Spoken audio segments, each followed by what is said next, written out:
Shiny ತನ್ನ ಹಾಸಿಗೆ ಹಿಡಿದ ಅತ್ತೆಯನ್ನು ನೋಡಿಕೊಳ್ಳುತ್ತಿದ್ದಾಳೆ. ತನ್ನ ಮಾವ ಕುಟ್ಟಿಚಂದ್ ಜೊತೆ ವಾಸಿಸುತ್ತಿದ್ದಾಳೆ. ಅವಳ ಗಂಡ ಕೆಲಸಕ್ಕೆ ಹೋಗಿದ್ದಾನೆ. ಅವಳ ಕಾಲೇಜು ಗೆಳೆಯ ಕಿರಣ್ ಜೊತೆ ಸಮಯ ಕಳೆಯುವುದೊಂದೇ ಅವಳಿಗೆ ಸಮಾಧಾನ. ಒಂದು ರಾತ್ರಿ ಕಿರಣ್ ಅವಳನ್ನು ಭೇಟಿ ಮಾಡಲು ಹೋಗಿ ಆತ್ಮೀಯಳಾದಳು.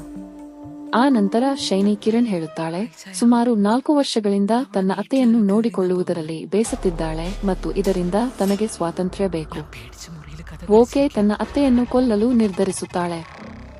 ಓಕೆ ಸ್ನಾನದ ಟವಲ್ನಿಂದ ಕತ್ತು ಹಿಸುಕಿ ಕೊಲ್ಲುತ್ತಾನೆ. ಆದರೆ ಅವರು ಮೃತದೇಹದಿಂದ ಸ್ನಾನದ ಟವಲ್ ತೆಗೆದುಕೊಳ್ಳಲು ಮರೆತಿದ್ದಾರೆ. ಅವರಿಬ್ಬರು ಕೋಣೆಗೆ ಹೋದರು.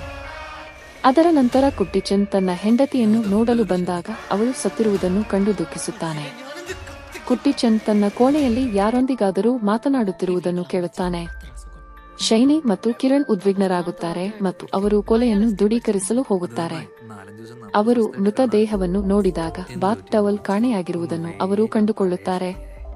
ಇದ್ದಕ್ಕಿದ್ದಂತೆ ಅವರು ತಮ್ಮ ಮನೆಯಲ್ಲಿ ಕೆಲವು ಶಬ್ದಗಳನ್ನು ಕೇಳುತ್ತಾರೆ. ಅವರು ಶಬ್ದ ಎಲ್ಲಿಂದ ಬರುತ್ತಿದೆ ಎಂದು ನೋಡಲು ಹೋದಾಗ ಕುಟ್ಟಿಚಂದ್ ಅವರಿಬ್ಬರನ್ನು ತೀವ್ರವಾಗಿ ಗಾಯಗೊಳಿಸುತ್ತಾನೆ. ಕುಟ್ಟಿಚಂದ್ ಎಷ್ಟು ಬಲಿಷ್ಠನಾಗಿದ್ದನೆಂದರೆ ಅವರಿಗೆ ಅವನನ್ನು ಏನು ಮಾಡಲು ಸಾಧ್ಯವಾಗಲಿಲ್ಲ.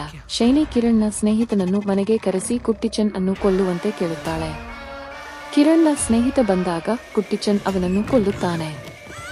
ಬೇರೆ ದಾರಿಯಿಲ್ಲ ಎಂದು ಭಾವಿಸಿ ಶೈನಿ ತನ್ನ ಗಂಡನಿಗೆ ಕರೆ ಮಾಡಿ ಎಲ್ಲ ಆರೋಪಗಳನ್ನು ಕಿರಣ್ ಮೇಲೆ ಹಾಕುತ್ತಾಳೆ. ಇದನ್ನು ಕೇಳಿದ ಕಿರಣ್ ಬಂದನು ಮತ್ತು ಕಿರಣ್ ಶೈನಿಯನ್ನು ಕೊಲ್ಲುತ್ತಾನೆ. ಕುಟ್ಟಿಚಂದ್ ಕಿರಣ್ ಅನ್ನು ಕೊಲ್ಲುತ್ತಾನೆ. ಮರುದಿನ ಆಂಬ್ಯುಲೆನ್ಸ್ ಬಂದು ಕುಟ್ಟಿಚಂದ್ ಅನ್ನು ಆಸ್ಪತ್ರೆಗೆ ಕರೆದೊಯ್ಯುತ್ತದೆ. ಕುಟ್ಟಿಚಂದ್ ತನ್ನ ಮಗನನ್ನು ತನ್ನ ತಾಯಿಯನ್ನು ಕೊನೆಯ ಬಾರಿಗೆ ನೋಡುವಂತೆ ಕೇಳುತ್ತಾನೆ.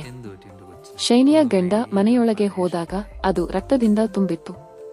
ಆ ಮನೆಯಲ್ಲಿ ಕುಟ್ಟಿಚಂದ್ ಮಾತ್ರ ಬದುಕುಳಿದರು.